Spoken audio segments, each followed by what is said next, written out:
Lesson 3 of our module is about the operations on functions. Example, let f of x, if the function of x is equal to x plus 1 and g of x is equal to 2x squared. That is the given. Find the f plus g of x. Since it is a plus sign, mag-a-add tayo ng function. That is addition of functions. Solution. The f plus g of x, same lang yan sa f of x plus g of x. Ayan. So, given na yung f of x natin, which is x plus 1, and the g of x is 2x squared. Substitute the value of f of x, that is x plus 1. And then plus g of x, that is 2x squared. So, instead of g of x, isulat natin, we will write 2x raised to 2. Okay, careful tayo pag sulat ng exponent, no? Kasi minsan, dito natin nilalagay sa gilid. So, dapat sa taas yan siya ng variable na. Then, we will just arrange our polynomial na ito. So, let's start with the highest exponent. That is 2x squared. 2x squared plus, next in line is x. Then, we have plus 1. So, pag mag-arrange tayo kung ano yung sign to the left side of our term, kagaya nito. Ayan. So, that is positive 2x squared. So, kung first siya isulat, no need na to write positive. No? Kung negative, saka natin isulat. Then, the second term, this is positive x. Ayan. So, kasi second term siya, dala-dala niya yung sign niya with is positive x. Pag i-arrange natin. Si 1 naman, that is positive. So, add natin positive 1. Then, pwede ba natin makombine or ma-add si 2x squared sa x? No. Kasi, unlike terms sila. Pag sinabing unlike terms, si x squared, hindi siya pareha or kapareho ng x. Si x squared, that is raised to 2. Si x naman, mayroon yan siyang secret na exponent na 1. Pero no need na yan isulat sa mathematics, no? Understood na yan, no? 1 exponent. So, magkaiba sila. Hindi sila pwede i-combine. So, since hindi sila pwede ma-combine, ito na po yung final answer natin. So, we will stop here. That's it. Ganyan lang kadali. Then, let's have another example. A while ago, yung ginawa natin is addition of functions. Now, if you're given f minus g of x, ito ha, take note, titingnan natin yung operation dyan. So, that is minus.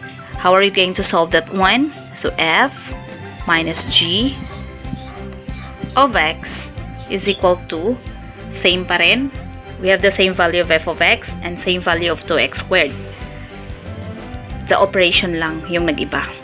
So, f minus g of x, same lang yan sa the function of x minus the g of x. So, pag ganyan, anong gagawin natin? Replace f of x with the value of f of x, which is x plus 1. Right. So, f of x is x plus 1. Then, the operation is minus. So, pwede natin ilagay into quantity para ma-separate natin. Then, minus g of x. What is the value of g of x? That is 2x squared. 2x squared. Ayan. That is equal to x plus 1 minus 2x squared. Ayan, same lang. Then we have, arrange natin ulit. Oh, take note, this is minus 2x squared. Saan natin kukunin yung sign ng 2x squared natin? Negative 2x squared. Yung sa left side ng 2, that is the sign of the term.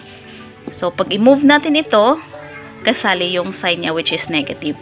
So, negative 2x squared comes first. Kaya naging negative yan siya because of this operation. So, sasama yan siya sa 2. Hindi yan siya maiiwan dyan. So, negative 2, dito siya. Plus, is this plus? Yes, because x is positive. So, that is positive x. Pag walang nakalagay dyan na negative, automatic positive na yan. Then, our 1, ayan, the sign of 1 is positive. So, dadalhin ni 1 yung positive 1. So, negative 2x squared. This is negative 2x squared. Kasali yung negative dyan. Plus x plus 1. So, this is now our answer. Again, we cannot combine x squared sa x. Kasi magkaiba sila. They are not like terms. Now, let's proceed with another example. Another operation. Okay, so let f of x is equal to x plus 1 and g of x is equal to 2x squared. So find the f times g of x. So this is a multiplication. Solution. F times g of x, that is also the same as f of x times g of x. Magmo-multiply tayo ngayon. So, what is f of x is x plus 1. Ayan. Times the g of x, which is 2x squared. So, wala na yung plus minus dito. Bakit? Kasi magmo-multiply tayo. So, we have two quantities. Imo-multiply natin yan. Paano mag-multiply? Multiplication. So, ito. This is 2 terms. This is 1 terms. So, we will have to multiply this one. 2x squared or x times 2x squared. Same lang yan. X times 2x squared or 2x squared times x. Yan ang unahin natin. So, that is equivalent to 2 times the coefficient of x is 1. 2 is 2 times 1, that is 2. Now, x raised to 2, pwede ba ma-multiply sa x? Pwede. Multiplication tayo. Sa addition kanina, hindi pwede ma-combine. Addition and subtraction, hindi pwede. But in multiplication, you can multiply x squared to x. Kasi, anong gagawin natin dito is we are going to add the exponent. Basta multiplication x, ito is x squared plus, ano yung exponent dito? Is 1. Ganyan. Then, we have here 2, another 2 times the next term is 1. 2x squared times 1, that is, since it is positive, positive 2, the answer is positive 2x squared. So, ganyan na. Then, let's proceed. We have 2x, simplify lang, 2 plus 1, that is 3, 2x cubed na, plus 2, kopyahin lang, x squared. Addition. This is an addition. Careful tayo sa operation. So, since it is addition, pwede ba ito makombine yung dalawa? Hindi. Kasi magkaiba sila. Meaning, may dalawang x cubed ka at may dalawang x squared. So, yun lang. Dalawang x cubed at dalawang x squared. Hindi sila pwedeng makombine kasi magkaiba sila. They are not the same. So, ganyan. Now, let's have another example. Division naman tayo. Next example, we have let f of x is x plus 1 and g of x is 2x squared. So, find the f over g of x. So, that is f divided by g of x.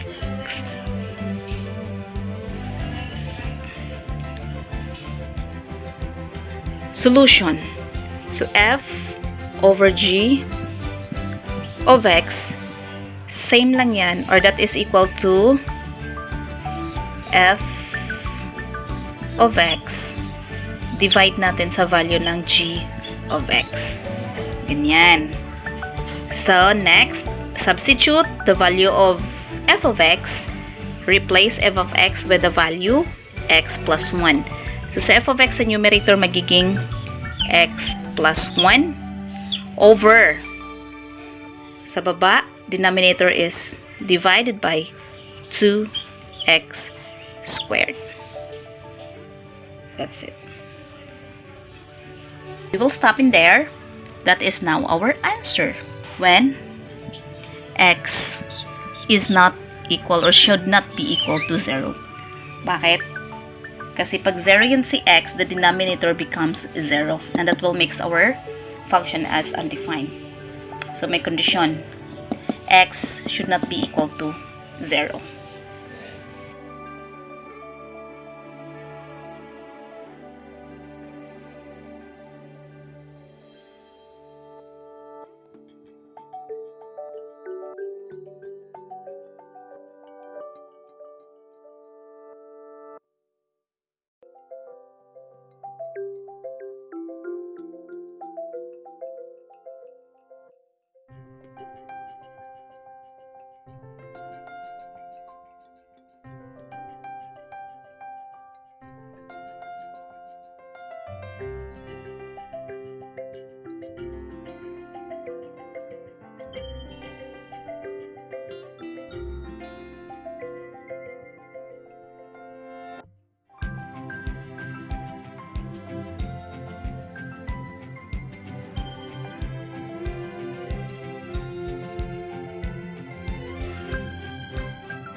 For the answers, letter A, f plus g of x, that is equivalent to f of x plus g of x. The value of our f of x is x plus 3, and the value of our g of x is 4x. Then proceed to addition. You have x, copy the x, plus 4x, and then plus 3. So, inarrange lang natin. Now, we have here x plus 4x. Since they are like terms, pareho sila na x. Pareho sila, 4 na x, dagdag at saka isang x. So, isang x plus 4 na x, then we will have 5x. So, ito, in this case, we can add now the two terms because they are like terms. Pareho yung variable and the exponent of the variable. So, this is understood na may exponent na 1. So, x raised to 1, 4x raised to 1. So, since they are same variable with same exponents, then we will combine them. That will equal to 5x plus 3. Now for letter B, this is f minus g, or the difference between f and g of x. So f of x minus g of x, so still copy the value of f of x, which is x plus 3, then the g of x is 4x. Now, let's proceed to subtraction. X, this is minus 4x, then plus 3. X minus 4x, pwede rin, ma-minus natin silang dalawa because they are like terms. Isang x, this is understood na we have 1x here, minus 4x. Isang x, bawasan ng 4 na x. So, since it is negative, our answer is negative 3x plus 3. So, that is now our answer. Bakit negative? Kasi negative 4x yan. Then, isang positive x that becomes negative 3x plus 3. Now, let's proceed to number or letter C. In problem number 3, find the f over g of x division of function. So, f of x divided by g of x. Our f of x now replace our f of x with the x plus 3.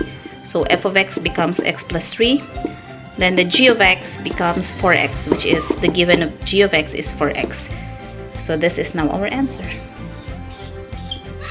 So we cannot divide them anymore. Now let's proceed to letter D.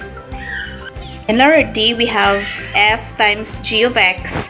So that is equal to f of x times the g of x. Substitute the value or replace f of x with the given value, which is x plus 3 times the g of x is 4x. Now same, multiplication tayo. So we have to multiply 4x times x, then 4x times 3. Or x times 4x, then 3 times 4x. Two terms, and then this is one term only. So multiply natin sila. 4x times x, that is 4x squared. In multiplication, this is you have to add the exponent of the variable. So x times x plus the exponent, which is 1, and then exponent here is 1. That's why we get x raised to 2. Plus 4x times 3, that is 4 times 3 is 12. Then x. X lang dito. 4 times 3 is 12. Then we have also x. So the answer is 4x squared plus 2x. We cannot combine them because they are not like terms. This is x squared, this is 12x. So we will stop there. That's for letter D.